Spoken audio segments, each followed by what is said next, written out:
بسم اللہ الرحمن الرحیم۔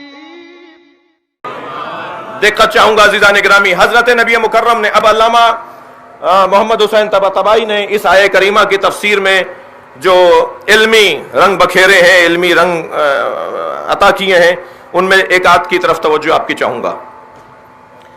عبد کے جو سرکار نے فرمایا نا کہ اگر انکان للرحمن ولد، اگر رحمان کے لیے ولد ہوتا فانا اول العابدین، تو میں سب سے پہلا اللہ کا بندہ ہوں۔ عبد عربی زبان میں پہلے تو یہ ذہن میں رہے کہ عبد کی دو قسمیں ہیں، پھر مجھے تسلی دیجئے کہ آپ میرے ساتھ ہیں۔ عبد کی دو قسمیں ہیں، ایک عبد اطاعت اور ایک عبد عبادت۔ دیکھیے، بہت بڑا نام تھا علامہ عبد العلی، علامہ عبد الحسین جی، ایران عراق میں، اور یہاں بھی میں نے ایک آدھ نام دیکھے، عبد الرضا۔ میں جنت البقیع میں ائمہ بقیع کو سلام کر رہا تھا، اور توفیق حاصل تھی کہ جس کتاب سے میں زیارت نامہ پڑھ رہا تھا وہ ہماری ہی ترتیب دی ہوئی تھی۔ مجھ سے ایک متوع نے آ کر وہ کتاب چھینی اور کہنے لگا یہ کسی شیعہ سے لے کر آئے ہو، تم شیعہ ہو، اس میں شرک بھرا ہوا ہے۔ میں نے کہا جی کیا ہے؟ تو اس نے وہی صفحہ کھولا جو ائمہ بقیع کے زیارت نامے کا تھا۔ اس کے آغاز میں معصوم امام نے ائمہ بقیع کو جو سلام کیا ہے، امام علی نقی سے منقول ہے، جو سلام کیا ہے اس کے اندر پہلا جملہ یہ ہے کہ انا عبدکم وابن عبادکم وابن آبائکم انا عبدکم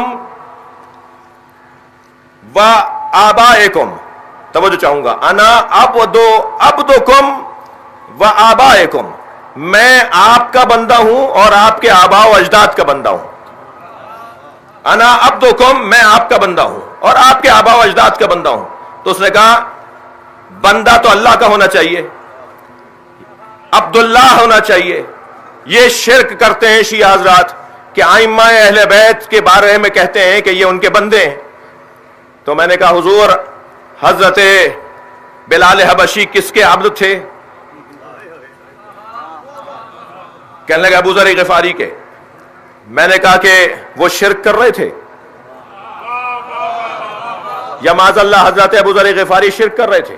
پھر میں نے کہا آپ کے ہاں فقہی کتابوں میں عبد و اما کی بحث ہے یا نہیں؟ غلاموں اور کنیزوں کی بحث ہے یا نہیں؟ غلام کو عبد کہتے ہیں یا نہیں کہتے؟ تو وہاں غلام کو عبد کہتے ہیں، تو آپ کے وہاں شرک ہو رہا تھا؟ نبی کے زمانے میں بھی صحابہ کرام کے عبد تھے یا نہیں؟ کہنے لگے نہیں، وہ تو انہوں نے خریدا تھا انہیں۔ میں نے کہا ہم اپنے آپ کو بیچنے آئے۔ کم سے کم یہ تو واضح ہے، روشن ہے کہ عبد کا صرف مطلب یہ نہیں ہے، دقت چاہوں گا، عبد کا صرف مطلب بندگی کے عنوان سے نہیں ہے۔ تھوڑا سا گردن ہلائیے۔ عبد کا صرف مطلب بندگی کا عنوان نہیں ہے۔ عبد عبادت اور عبد اطاعت۔ دقت چاہوں گا، جب ہم اللہ کی بارگاہ ہمیں اپنے آپ کو پیش کریں، صرف اللہ کی بارگاہ میں، اس لیے کہ ارشاد ہو رہا ہے وَقَضَىٰ رَبُّكَ أَلَّا تَعْبُدُوا إِلَّا إِيَّاهُ، تمہیں حق نہیں ہے اللہ کے علاوہ کسی اور کی عبادت کرو، عبادت صرف اللہ کی۔ جب ہم اپنے آپ کو اللہ کی بارگاہ میں حاضری دیں تو یہ ہے عبد عبادت۔ لیکن جب ارشاد ہو یا ایھا الذین آمنوا، دقت چاہوں گا، یا ایھا الذین آمنوا اطیعوا اللہ واطیعوا الرسول واولی الامر منکم، اے صاحبان ایمان اللہ کی اطاعت کرو، رسول کی اور صاحبان امر کی اطاعت کرو۔ تو کیا اللہ کی اطاعت، رسول کی اطاعت، اولی الامر کی اطاعت عبدیت نہیں ہے؟ ہاں، وہ عبد اطاعت ہے اور وہ عبد عبادت ہے۔ لہذا عبداللہ بھی نام ٹھیک ہے، عبد الحسین نام بھی ٹھیک ہے۔ صلوات پڑھیں گے محمد و آل محمد۔